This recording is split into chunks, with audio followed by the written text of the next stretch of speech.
ఈరోజు మనం home డెకరేషన్లో animals అనేది ఒకప్పుడు రాజుల కాలంలో వాటిలో యానిమల్స్ అనేది హోమ్ డెకరేషన్స్గా ఉండేవి.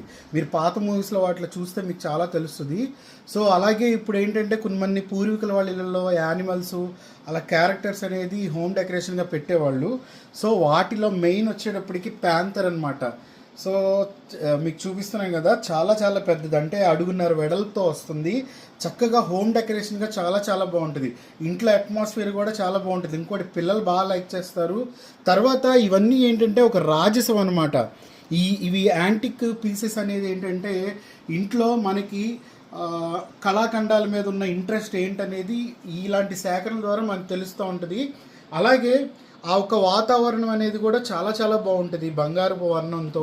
సో ఇలాంటి యానిమల్ క్యారెక్టర్స్ కానీ లేకపోతే బర్డ్స్ కానీ ఇలాంటివి పెట్టినప్పుడు ఏమవుతుందంటే అట్మాస్ఫియర్ అనేది చాలా చాలా పురాత కాలంలాగా మనకి మ్యూజియంస్లో ఉన్నట్టు ఆ అట్మాస్ఫియర్ అనేది తెప్పిస్తుంది. ఎవరైతే మన ఇంటికి వస్తారో చుట్టాలు కానీ ఫ్రెండ్స్ కానీ వాళ్ళు కూడా ఇంప్రెస్ అవుతారు. ఇంప్రెస్ కాదు, మెయిన్ ఇంప్రెస్ కన్నా యాంబియన్స్ చాలా చాలా బాగుంటుంది అనమాట. సో ఇది చక్కగా ఎవరికైనా గిఫ్టింగ్ ఇవ్వచ్చు. అలాగే మనం పర్సనల్గా చక్కగా టీపాయ్ మీద కానీ షోకేస్లో కానీ లేకపోతే ఎంట్రన్స్లో కానీ ఎక్కడైనా పెట్టుకున్నా కూడా చాలా చాలా అందంగా ఉంటాయి. సో ఇది 1.5 feetతో వస్తుంది, యాంటిక్ కలెక్షన్ అనమాట. సో ఇదొక మోడల్.